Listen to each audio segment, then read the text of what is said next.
Hi everyone, welcome back. Now in this presentation we'll be looking at the background of systemic lupus erythematosus.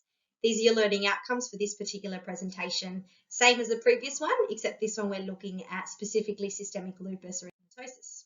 Now what is it? Now I've broken it down in 3 words. So systemic means multiple organs are affected. Lupus actually means wolf in Latin, and it's a disease affecting the skin, and erythematosus means reddening of the skin. Now, systemic lupus erythematosus, or SLE, is a chronic, complex autoimmune disease characterized by variable clinical features and multi-system manifestation. This complex clinical presentation and pathogenesis makes SLE a difficult disease to grasp and define.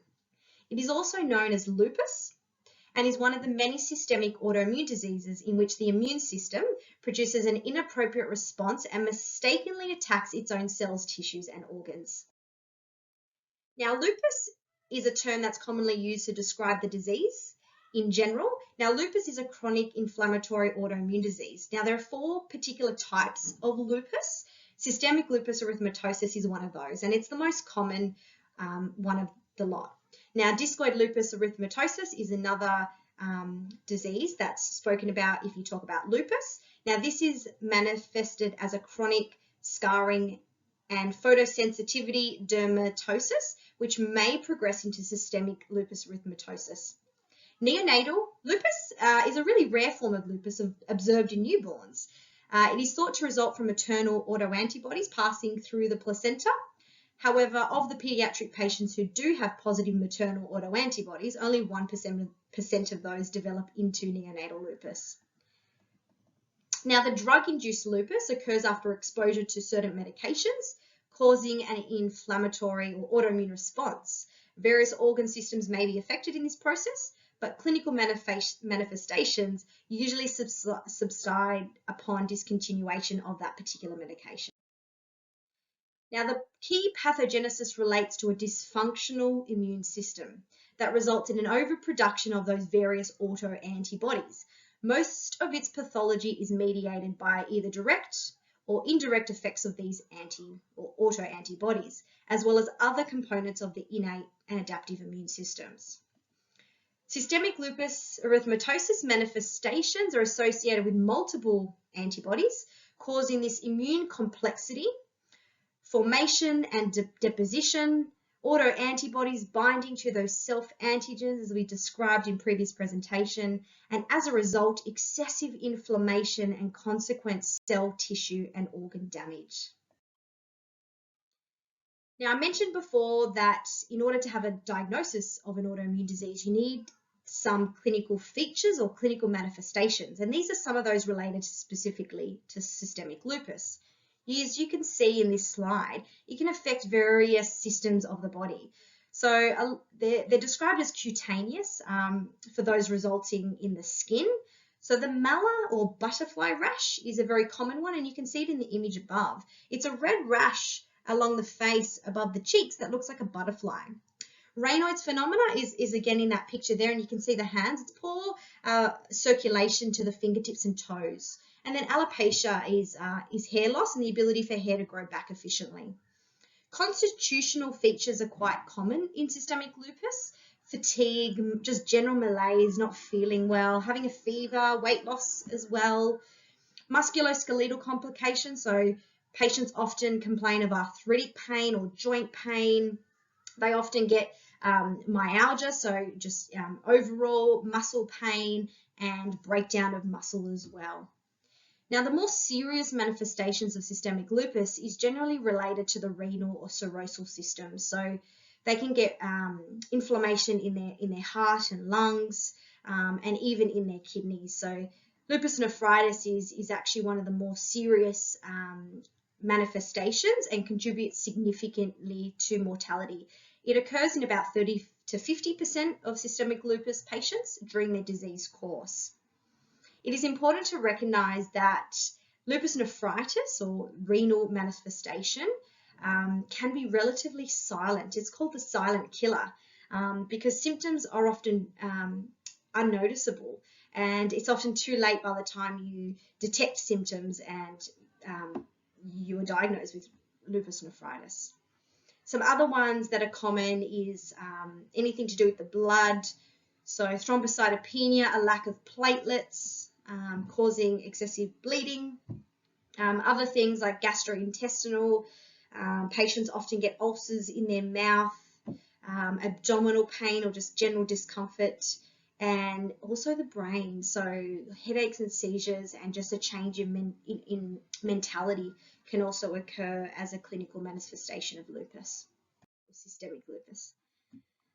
Now, these are some of the immunological manifestations of the disease. So ANA is a serological hallmark of lupus or systemic lupus. And if you are looking at blood tests, a doctor will diagnose you if your titer, your saturation number is more than 320. And the pattern seen in blood tests is usually homogeneous and speckled. And the reason why I pointed that out is because even healthy people without an autoimmune disease can have ANAs, antinuclear antibodies, but it needs to be of a significant number and pattern to be diagnosed, along with other antibodies, including anti-dsDNA, which is specific to lupus, and anti-Smith, which is also specific. Antiphospholipids are also specific to lupus, and if someone's going through a higher disease activity, they'll usually have lower complement proteins like C3 and C4. This is a classification diagnostic criteria of SLE, and essentially what it is, you need to show some of those immunological markers and also some of those clinical features, which I went through in the 2 previous slides. So you need to have some sort of manifestation, whether it's in your joints or your blood or heart or lungs or kidneys even, and some of those antibodies showing up in your blood test. Here's a case study example of what a typical systemic lupus erythematosus presentation looks like. So a 35 mother of 2, she presents with a 6-month history of fatigue, lethargy, arthralgia, intermittent episodes of chest pain, now noticed swelling in her legs and puffy eyes. Now, when she did get investigated, what showed up was an ANA level of 1,280, homogeneous, positive anti-dsDNA and anti-SM or anti-Smith, and low complement C3 and C4 levels. She's also showed some sign of kidney disease with the 4 markers below, the albumin, ESR, and urinary protein to creatinine ratio. She was diagnosed at this point with systemic lupus erythematosus, and she did a renal biopsy which showed stage 4 lupus nephritis. So this is generally a presentation of how systemic lupus erythematosus is diagnosed. Now, this was a study that I did myself back in 2016. I went onto the lupus support group on Facebook, and I wanted to hear from people because some of you might not know this, but I've actually got systemic lupus myself. So I went on the page and I just asked people what their more common symptoms are. And this is what people reported. Now, you can see I got over 200 hits, which is pretty great. So this is not scientific evidence. This was just something that I did, but I wanted to show you. I put it in a graph. Fatigue, joint pain, and fuzzy head were the top 3 symptoms, which is quite interesting, and it related to how I felt as well. Now, interestingly, when I did look at the data, so this is now scientific evidence, you can actually see, and this paper reports, fatigue, joint pain, rash, swelling of hands, joint stiffness, cognitive focus, memory issues, headaches were the common symptoms reported. So you can see there, over 50% of patients reported these symptoms in this particular study. Now, in this particular study here, they looked at 3 categories, so physical functioning, emotional functioning, and social functioning. And you can see here that in terms of physical functioning, patients reported walking. So more than 60% of patients reported walking to be difficult, playing sports or exercising, standing for long periods of time, writing, walking up and down stairs. And you can see the others below in terms of emotional and social functioning. So I thought it was really important for us as exercise physiologists to understand that people with systemic lupus that are suffering some of those significant clinical manifestations, they are finding things like walking quite difficult. So I thought this data was interesting to present to you all.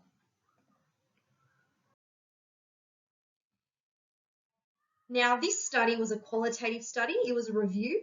It aimed to describe the experiences and perspectives of adults living with systemic lupus. Now, for those of you that understand qualitative research, they usually come up with themes. So when they look at all the transcriptions of participants, they pull together all the more common themes that were outlined in the interview. Now, there was over 1,300 participants in this study, or participants in all the studies. There was 46 studies that they pulled together, and these are the themes that were identified. And I just want to talk you through particularly the first theme here. So restricted lifestyle. Patients describe their pain and stiffness in the joints and muscles as unpredictable and disabling. This often interfered with daily activities and their mood. When excruciating pain was experienced, they felt incapacitated, they felt depressed and unable to sleep, exercise and work, and struggled to accomplish simple tasks such as getting dressed. Now, with fatigue, participants were overwhelmed by this fatigue. They felt frustrated and hopeless about their role limitations in work and household responsibility, as well as family and social activities. In terms of their mental deterioration, some participants believed that the disease had affected their brain and felt their ability to recall certain memories was just not the same as before.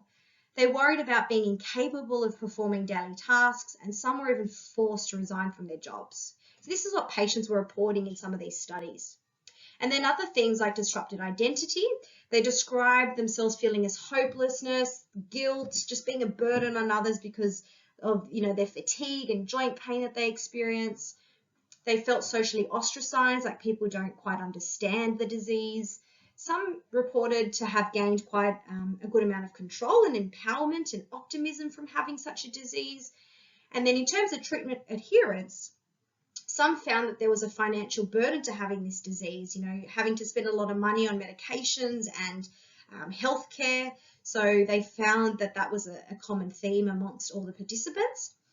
And also just preserving their health. That was a common theme that a lot of participants reported. We look at the incidence and prevalence of systemic lupus. So there's a worldwide prevalence of 23.3 persons per 100,000. In Australia, 19.3 to 39. So there's quite a range. That's for non-Aboriginal. And if you look at Aboriginal, that's between 52 to 92.8. So there's quite a range there per 100,000. Female to male ratio, 9 to 1. So it's a lot more common in females. Now, the common incidence for systemic lupus is during childbearing ages between 15 to 45. And in the previous presentation, I showed you the average age of onset was between 40 and 49, but for systemic lupus, it can actually happen quite younger, so anywhere from 15 years of age. It's common in non-white populations, and I'll just show you an example of what that looks like. So if you look at the different countries of reportings, and again, this is why prevalence has such different ranges because of different country and the data that they report. So the UK, you can see, was quite high. That's where you get the big 159 per 100,000. But if you look at, let's go, for example, whites compared to Afro-Caribbean, look at the difference there. If we take it to Australia, we could already see the whites versus Aborigines.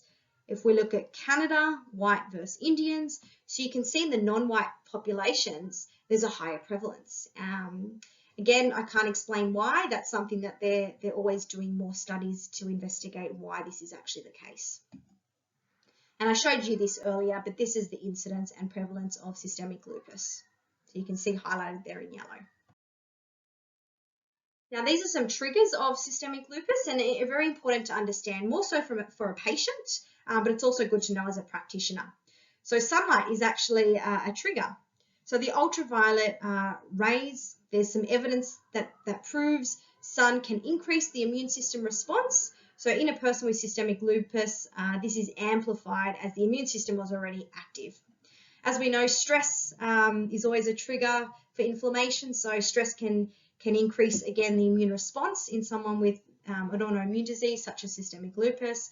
Viruses and bacteria entering the body, again, setting off just that immune complexity.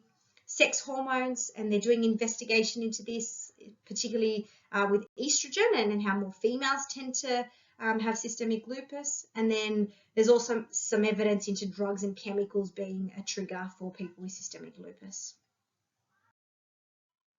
Now, when I say trigger for systemic lupus, trigger in the sense of getting the autoimmune disease, so being diagnosed, but also when you have systemic lupus erythematosus, there's periods of flare and remission. So, you could be in remission. So I'm currently considered in remission, which means my symptoms and my organ manifestations are all really low. So there's not much activity happening in my immune system at the moment. But then when you go into a flare period, it's where you start to get this overactive immune system, and that process that I explained earlier goes and attacks various organs in your body.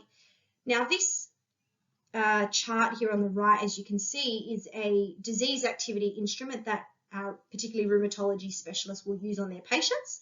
So it goes through certain descriptors, and each descriptor has a certain weighing. So if, for example, you're experiencing joint pain or a red rash on your face or your body, you tick those boxes and then you get a total score. Now, the higher the score, the higher your disease activity is. Now, generally a score over 4 is considered in a disease activity state, and obviously the higher, the more significant it is. So if you're under the number 4, then you're considered quite low disease activity. Again, this is the same table that I presented earlier. So these are the medications, how they work, and what you need to look out for somebody with systemic lupus. And just lastly here, in terms of management, so we're talking about medications, something else to consider when it comes to management is they're going to have a lot of specialists because, as you can see, it can affect any organ of their body. So if it affects their heart, they're going to see a cardiologist. If it affects their kidneys, they're going to see a nephrologist. So they could have multiple specialists. They're also going to have a general practitioner, and they're usually the ones that are going to put them on the plans to go and see someone like you as an exercise physiologist. But they might be seeing multiple allied health professionals as well. Now, some things to consider when it comes to management is people with systemic lupus have an increased chance of cardiovascular disease, obesity, atherosclerosis, osteoporosis, and more patients with systemic lupus are inactive. So we play a really big role as exercise professionals to be working with this type of population. These are some references if you'd like to go read more about systemic lupus. Thanks for listening.